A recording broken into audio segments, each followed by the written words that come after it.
Hi, it's Brian Haberlin here, and this is one of our quick tool tips in Photoshop, and this is how to use the dodge and burn tool, which I get a lot of questions about, and so I thought I might as well whip together a quick tutorial on how to do it. Okay, so right now I have the dodge tool. The dodge tool is the little stick, little circle on it. Its counterpart, and these are both essentially from photographs. If you've ever done real photography developing in a really developed room, you dodge and burn. It's with light and with shadow, cutting the exposure, adding more light, that kind of thing. This is the computer version of that. So dodging generally makes things brighter, and we'll get into more detail on that. Burn, make things darker. Okay, there's also a sponge tool down here that you can set to saturate or desaturate, but we're just going to focus on dodge and burn at the moment. So if I take the dodge tool and I use it here on white, nothing's going to happen because it's only going to make something lighter. Okay, so let me put down a little something so you can see its effect on an object. So let's go ahead and pull up a page from Anomaly 2. This is one of my graphic novel pages. So right now I have it on dodge, and it's on, notice, highlights. So you have three settings here. You have shadows, midtones, and highlights. Highlights will affect the brightest area. See how I can like blow out that face? I mean, that almost looks a little more real at the end of the day than that does, but it's very strong. Whenever I show people highlights, I warn them to be careful with it. Right now I have exposure up at 100%. That's because I have a nice Cintiq and I control the pressure very easily. If you have something that's not so good, you may want to go ahead and lower that exposure to a more manageable layer and just do a little bit more strokes over the area to build up the effect you want. Okay. All right, let's jump back to this area. So highlights will get the brightest parts. Midtones will get the midtones, the middle parts. See? So it doesn't have that same effect at all. So that's the dodge tool on midtones. This is the dodge tool on highlights, like I had it before. See the difference? And then there's also shadows. So shadows, of course, would affect the darkest areas of an image and not so much the brightest areas of the image.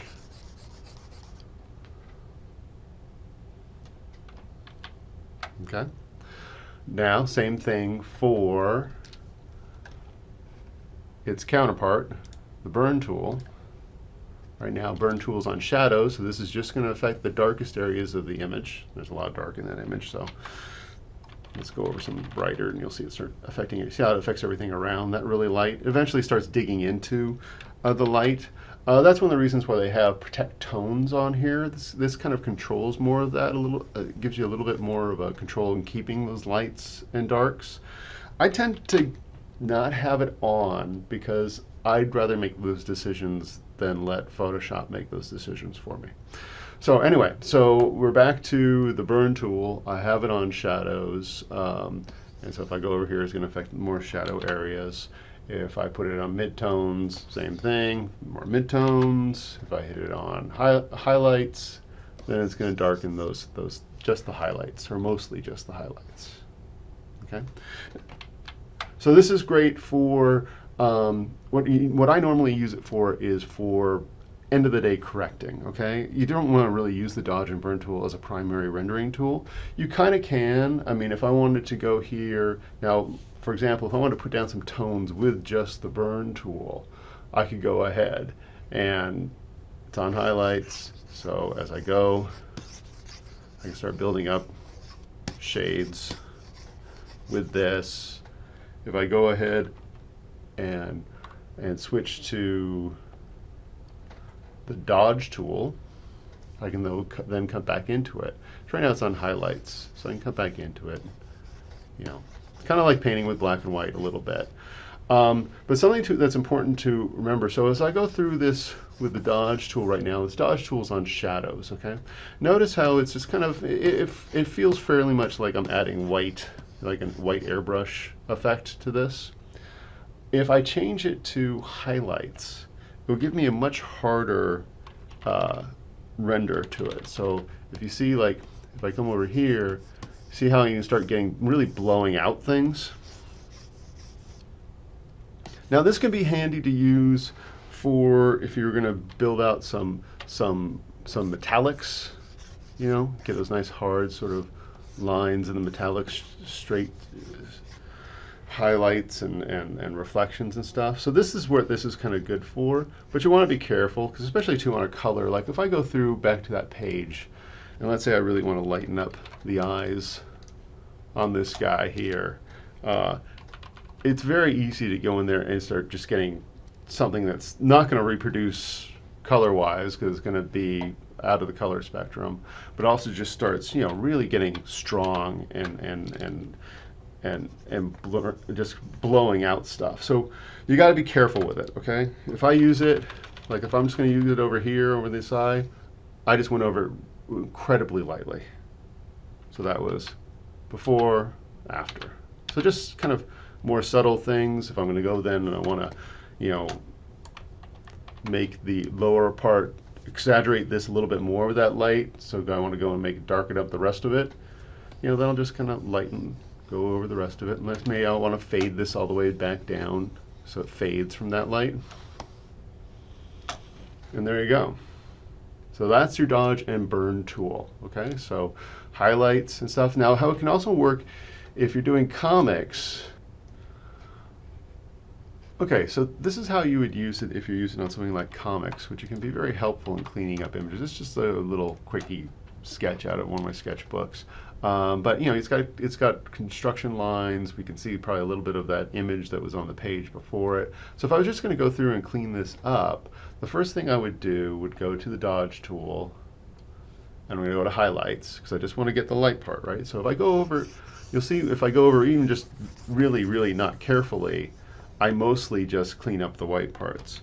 But really what you need to do is, you know, treat it more like it's a high-end sort of erasing tool. You know, you're kind of going over it, and I can go and clean out bits and pieces with a little bit more control and finesse. And you can also use the levels tool to get you a little bit closer to that. You can see there's a bunch of stuff here. This is a histogram of where all the values are that are in the piece, and you see there's a lot in the very light. So if I just slide this, I can get kind of close to getting a little bit more clean. I'm going to darken up some of the line art a little bit.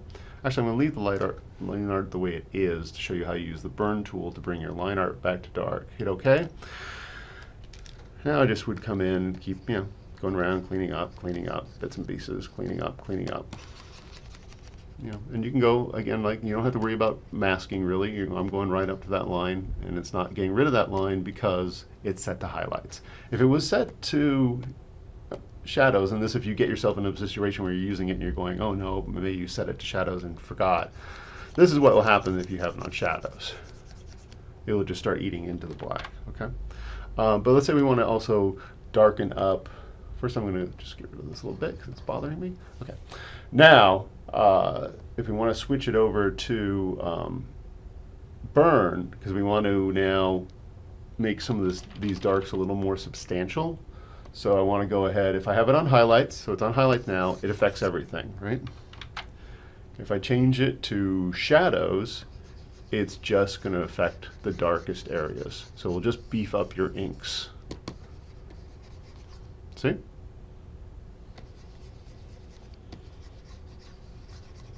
Hey, thanks for watching the video. If you liked it, please check out our website, digitalartstutorials.com.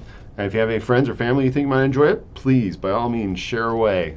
There will be a lot more of this stuff coming up. I'm dialing up to do a lot more tutorials, so subscribe and stay tuned for more.